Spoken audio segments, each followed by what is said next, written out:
Well, it's 13 minutes past 7 o'clock, and if you didn't know, the Pacific region is rallying around our Tongan community after a tsunami hit Tonga after the Hunga Ha'apai underwater volcano erupted for at least 8 minutes on the 15th of January, causing damage to the infrastructure, communication line, and of course, contamination to its water supply. There are no official reports of injuries or deaths in Tonga, but New Zealand is set to send a reconnaissance flight this morning pending on weather conditions, and they have pledged $500,000 to help with Tonga's aid. But what can we expect to happen now? So we're going to have a little bit of a talanoa this morning with political commentator Mafua'a lulutai Malakai Kolomatangi. With that, I say malo e taumai pongpongi, and welcome to Pacific Morning Show this morning. Malo daurava, malo ngawe. Yes, look, our first show back on the air, Malakai, so we really appreciate the fact that you've given us time this morning. Let's start, before we get into this talanoa, how was your Christmas and New Year's season? It was good. Probably ate too much, but hoping that the weight will come off once we get into work proper. But yeah, it was good. It was Nice. good, relaxing time with family. Absolutely. Well, I'm glad you are well and safe with the family. Now, of course, this is probably more, hits us a little bit different because you, yourself, and myself, when we hear anything about our country, we tend to think, what can we do ourselves? So I know, have you been able to make any contact at all with your family since the tsunami had hit Tonga? It has been quite difficult, and Mm, no, the simple answer is no. And I even tried ringing the meteorology office just to find out. I have family there, but hasn't I haven't received any responses yet. So I'm guessing people are quite busy. mm, And but I've also asked around family and friends whether they've been able to contact people in Tonga. And the answer is no. But hopefully, as the week goes on, that we're able to talk to family and friends. mm. Malakai, with the volcanic eruption itself, of course, that means that it would have been brewing for a time now. That the activity there in the volcano was already happening. So, do you think there was at least maybe proper measures put into place to be able to sort of, help our people, I suppose, navigate that space of what's happened now? Yeah, look, I would think so. But I would hope so because there's a lot of geological activity around that area. We have this island that's called Check in the Box Island that Mm, appears and disappears around that area. So I'm thinking that the proper measures and preparation were put in place.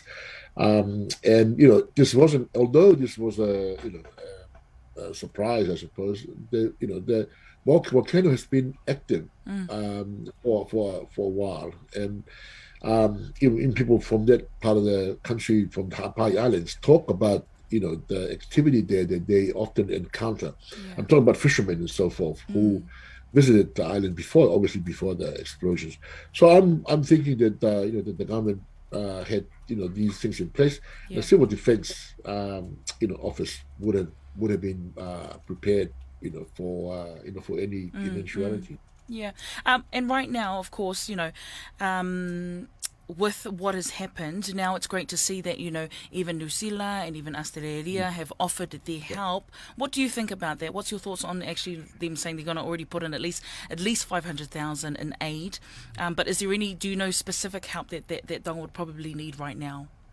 Yeah, look, I think news coming out of Australia. Of course, the government there is ready to help, and New Zealand as well. As you say, 500,000 Mm, being committed by the Prime Minister yesterday.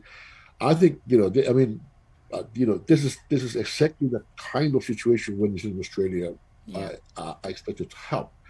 The region. I'm guessing that clean water would be Mm, a priority for people in Tonga. If you think about the acid rain and ash and so forth, yeah. and so it contaminates the drinking water sources, and so it'd be very unhealthy for people to try and drink the water. And so I think the government here is talking about sending up drinking clean drinking water, which is, I think, is important at this time. And then, of course, you look at how things could be helped in terms of the crops that will be affected by the ash. Yeah. People's livelihood, the houses and dwellings and so on. Roads are obviously impacted by the tsunami. The ports, the wharves. I mean, there's a great deal of work to be done, and we don't know the full extent of of the damage.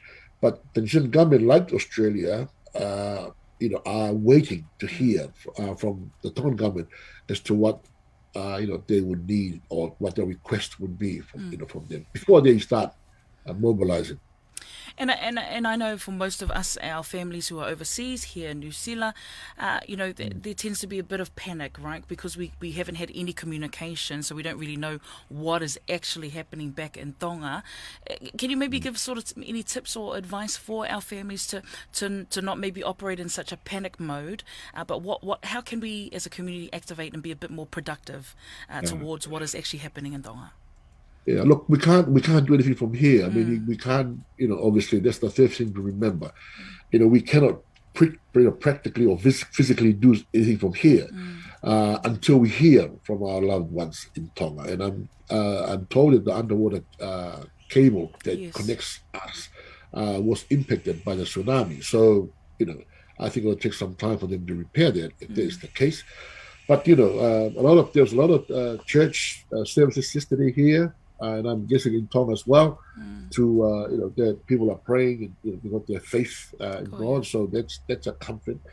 I think also I've also heard from organizations here in Auckland that they are starting to put together container loads of material, maybe food such as rice and so on and so forth that are not easily perishable, and clothes maybe and so on. So. I think we're all doing it on the ground. We're just waiting to hear what the situation is in Tonga. And once that comes through, then we're able to do that practically. Oh, yeah. If you're just tuning in, we're catching up with, of course, political commentator Mafua'a lulutai, Malakai Kolomatangi. Malakai, I would like to know, Hunga Tonga itself, right, Hunga Ha'apai, it's been erupting since December 2021, right? And I think the last eruption they said was around about 2014, and before that was 2009. The possibility, though, is that this volcano could continuously keep erupting. What measures do you think there need to be in place so that we can minimize damage moving forward? Yeah. I mean, one of the things that you need to do, and that's something that should have been done earlier, is to get as much information from volcanologists and so forth, and geologists, as to as the sort of potential or the likely, path that the volcano would take, and then prepare using the data and the information to prepare for the eventuality. I think the government needs to step up, and do this. I know that that they've done some studies in the past, but obviously this puts a new sense of urgency in the situation. The interesting thing is, of course, we've got a new government in Tonga, and it's unfortunate that they've been met by this, literally on the first day on the job. So, they need to step out. I think the new Prime Minister is also, of course, working hard to ensure that the safety of the country. But, I think they need science to prepare. I think they need to get that on board and just have a contingency plan and a strategy to try and meet, any challenges that that scientists think that we should be prepared for. Because otherwise, because it's unpredictable. This is the problem. We cannot predict with any certainty what the future would be. But I think it's clear from the opinion that I've seen is that we will be with this volcano, erupting on and off for a while. So we need to prepare for that. Well, yeah, I definitely think 2022, that's not the way that our beautiful country wanted to start off. But moving forward, though, I suppose as we wrap up today, though, Malakai, time's upon us, but I just would love to hear from you moving forward. Any sort of advice, any encouragement, ko haha osi, ki I lea tō koni ki e tau, ki e tau kakai. Yeah. Look, I think, this problem is bigger than what Tonga or the government can provide. And it's already impacting on Fiji. Samoa, and probably wider as well. So this is a regional problem. In fact, it's a global issue. So we need to work with others proactively to ensure that we are prepared, for what might take place. But what I can just offer is that, for people, although this was unpredictable, it is not unusual because we sit on this ring of fire, in the Pacific. And as I said, there's been a lot of geological activity in the area anyway. So people in Hawaii, for example, are used to this. So they're the closest to the problem, but they're used to it. And we're just hoping that they're all well. And we're talking about low-lying atolls that might have been swamped by even though the tsunamis I'm talking about, I hear we're not that that high, or we're not that great. But still, if you are a low-lying atoll, you will have a problem. Even there's that type of small tsunami. So I think we should do what we can do, and that's to pray. And people are already praying, and they will continue to do so, and see what the government has in mind. And we can all do that. For some on the ground, we can all provide for our families back home. No, I appreciate them. I do quickly just want to ask them, Malakai, because, there's been a bit of, misinformation that have come across, our social media platforms. Is there somewhere that you think our people should just specifically go to so that they are getting the right information? Yeah, I think the government website, is a good source, and it's a reliable one.